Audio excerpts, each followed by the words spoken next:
All right, my daughter and I are off to the farmer's market this morning. I love farmer's markets for so many reasons. One of those reasons is because it's a great place to earn extra money. But I have so many more reasons why I love farmer's markets. So keep watching and I'll tell you why.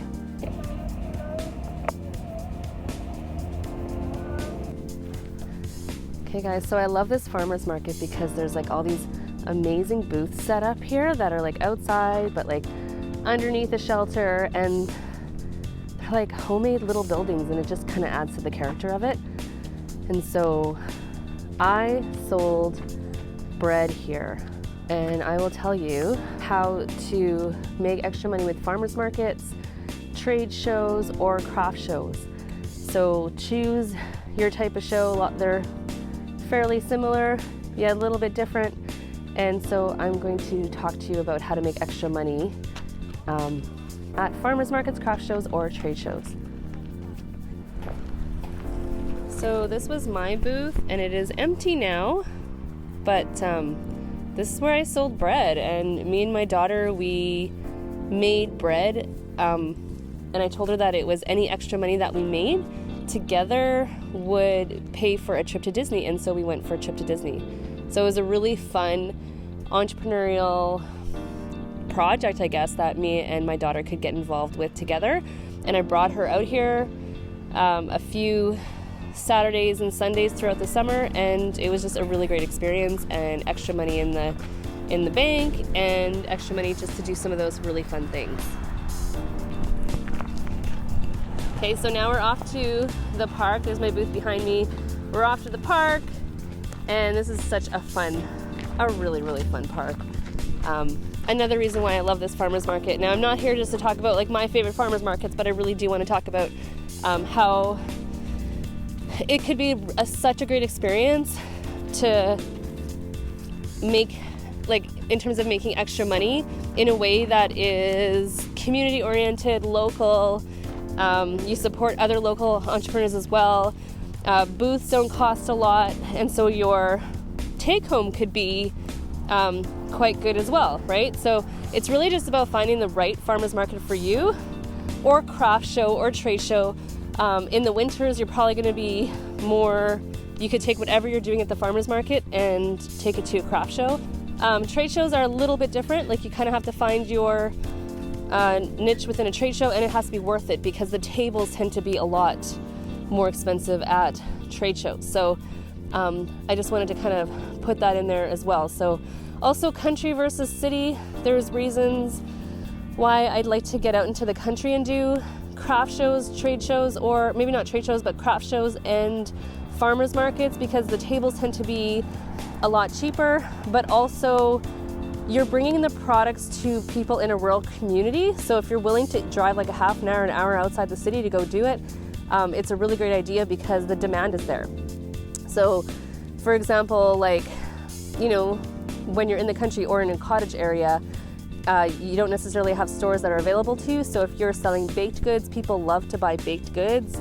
If you are I sold children's books at craft shows in the city versus in the country, and I found that people in the country bought more. Same with my network marketing business. I sold health and wellness products, and it just did a lot better in the country than it did in the city. So I think in the city, the tables are more expensive and the consumers have more choices, so it seems like there's less demand for your products. But when you're out in the country, the tables are less, and then there's more demand for your products because you're bringing the products to them.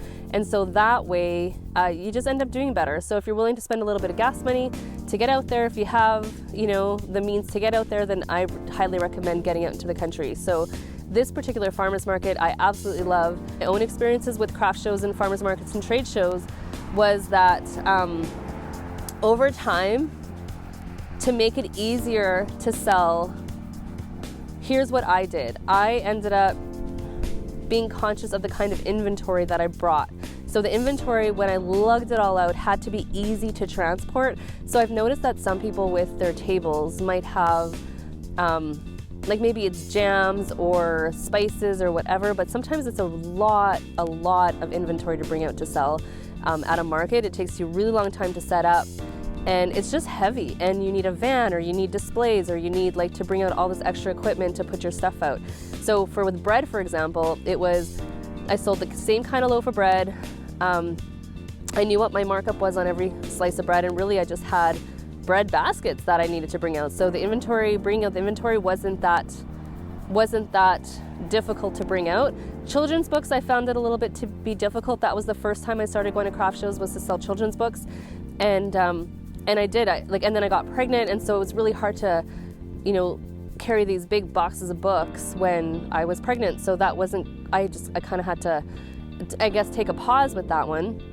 And then I just realized, like, well, maybe I can sell something that isn't so inventory heavy, for one, because I ordered books, brought them in, and then sold them at a markup, as opposed to something like my health and wellness company, where I didn't sell at the table necessarily. I just signed people up and they got orders directly to their house. So there was really no inventory.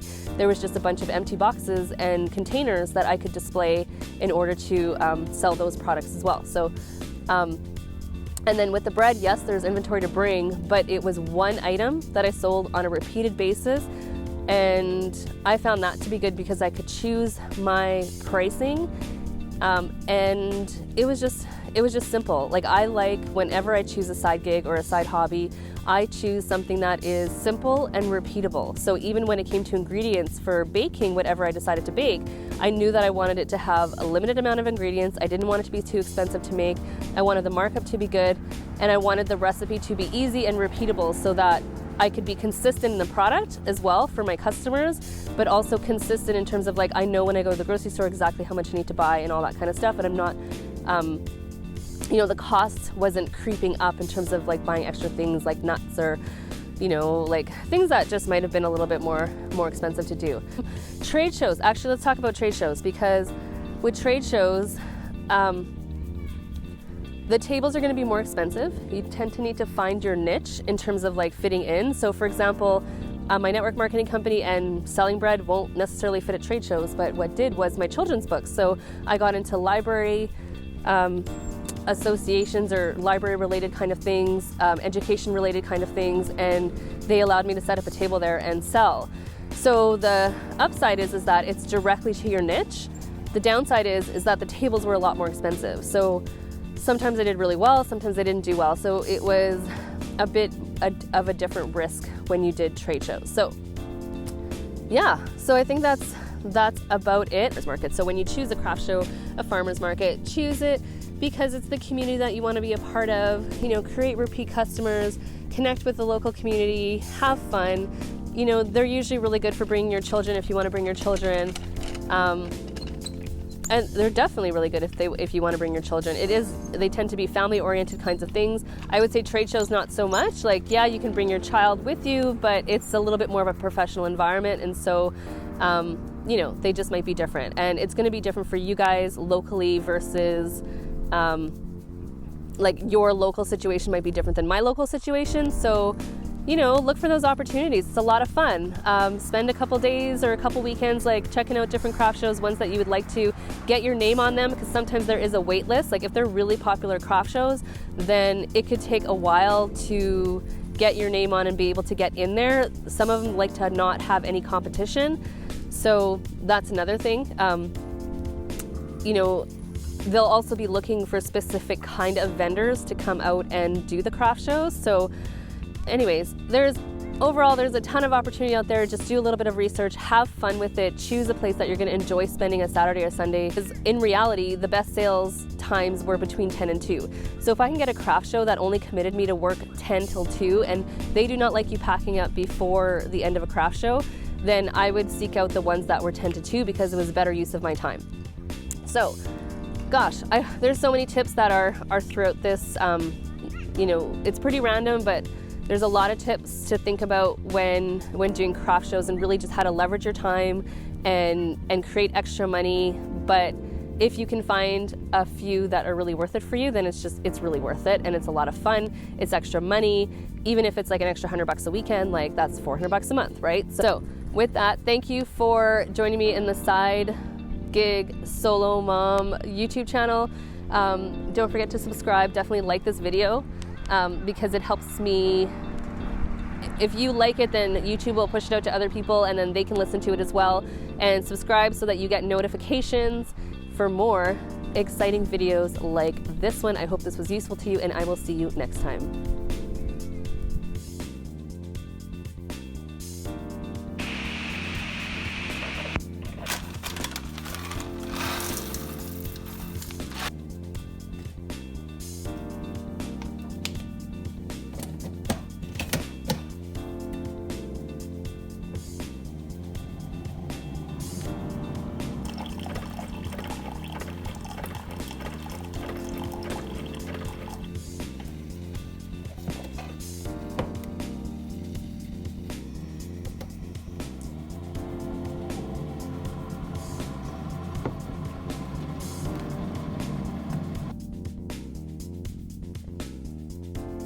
Hey, so welcome back. I wanted to do a really quick recap of the farmers market today and some of the hot tips that I have for you regarding farmers markets, craft shows, and trade shows. Okay, so first of all, cost of the table. Let's talk about the cost of the table. So it's going to be different at the farmers market, craft show, and trade show, and then it's going to be different in the city and then outside the city. Okay. So in a rural area, I find that tables are typically less expensive, and it's really great because when you bring the products to a rural area, then you end up having more demand because you're bringing the products to them. So then you're paying less for a table, and you are selling more products, and so therefore your day ends up being more profitable in the end. However, depending on how far you have to travel for that, you may have to spend a little bit on gas to get there. But it's definitely a consideration. So maybe your show is just like about a half an hour outside the city. It's not a big deal to pay for the gas. Then I highly recommend, taking advantage of the cheaper tables and also the demand, and the convenience of bringing the products out to a rural community so that they have access to you and your products. So that's a really, really great tip. And that's whether it's a craft show or a farmer's market, okay? I know in my area, farmer's markets and craft shows are both more expensive in the city.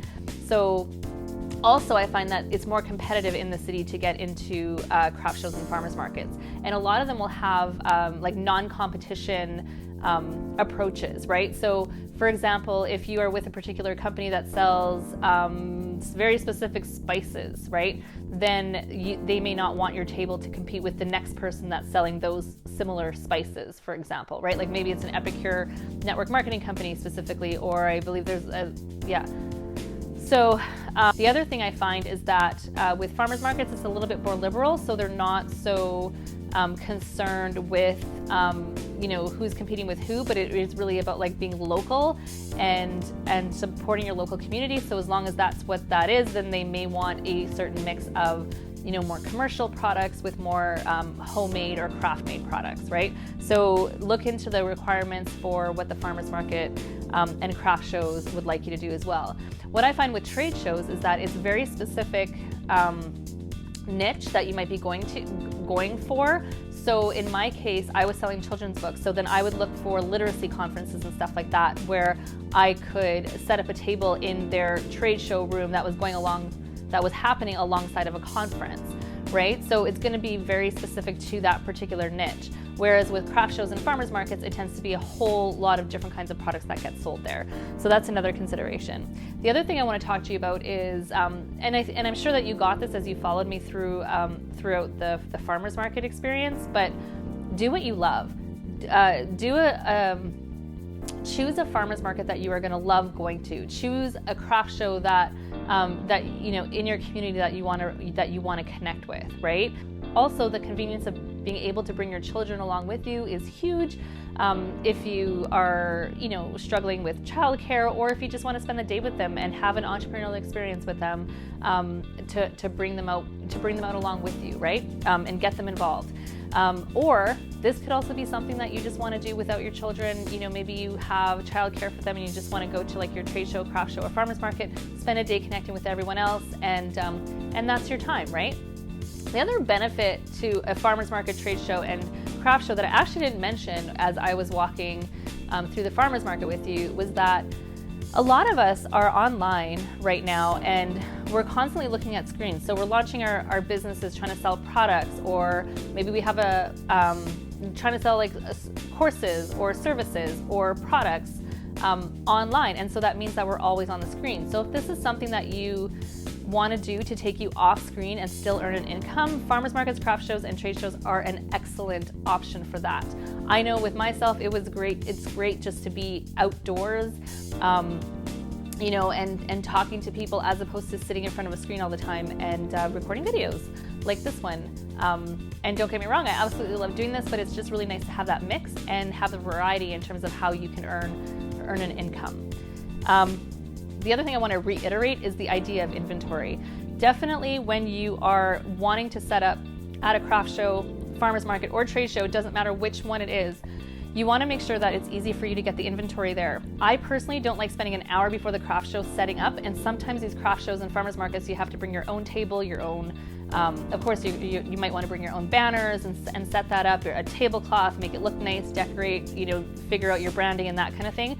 But I've figured out things that I want to do that doesn't take me a long time to set up at the beginning, and that doesn't take me a long time to tear down at the end.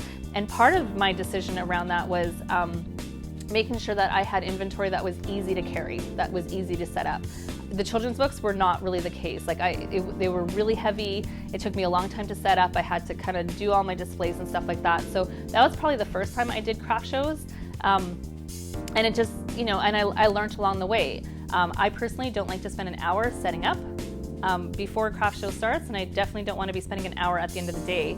So basically I want to be able to get there 10 or 15 minutes before, have a really quick setup, and then have a really quick takedown when it's at the end of the day. So for me, the bread was ideal because it was one product, it was repeatable, I could be consistent with it. I just put it in bread baskets, it was easy to take, and I was set up within like 5 minutes, and I can tear down within about 5 minutes, especially when you have less inventory at the end of it. If you work for a network marketing company and you want to set up a table there and you're essentially collecting names, you can have a display of empty products, collect names, and sell to them like online so that they're getting delivered straight to their home, right? That's an excellent idea. The children's books that I did were just, it was a lot to carry, and so I kind of learned my lesson, and that was the first time I've ever done a craft show, and I've done trade shows with that one as well, where it was a lot to lug in. Sometimes the entrance wasn't anywhere near where my car was. I needed wheels. I think I used suitcases. You had to just set up displays. It was a lot of work to set that up. So that's just a really wonderful consideration for you to think about, just to make your whole experience just like more like wonderful, pleasurable, and just, you know, to kind of bring you joy as you are spending a day out in the community. Whether it's outside at the farmers market, in a community center, doing craft shows, connecting with other crafters, creatives, bakers, or, you know, commercial companies that are selling their products there as well. So I think that's what I have for you today. So the cost of the table, city versus rural, craft show, trade show, farmers markets, whether you have to compete with other companies, or whether it's kind of more inclusive, like you want to have those considerations. And you know what, the inventory you want to think about, and then overall just do what you love. Go to a farmers market, craft show, trade show that really connects you to your community, that's convenient for your family, and that just really works for you in your life. So I hope this is a really great recap of the how to be successful at farmers markets, trade shows, and craft shows. And definitely, if you like this content, please like the video and subscribe if you want to get more notifications on other great videos. And throw me a comment. Tell me what your experience is with this, and also tell me what other kinds of videos you want to see, because I'm always wanting to create content for you, for my audience, for the side gig solo mom who is maybe already working a busy 9 to 5. You've got a lot of family responsibilities on the go. You may be a single parent, or you may be a solo parent where the other parent is just like gone a lot and you're taking the heavy in the household, but you still want to do these side things, right? Like to bring in more income, or to just express a creative passion. Please just let me know what you want to hear, because I'm here for you, and I'm excited to produce more videos for you, and we'll see you in the next episode.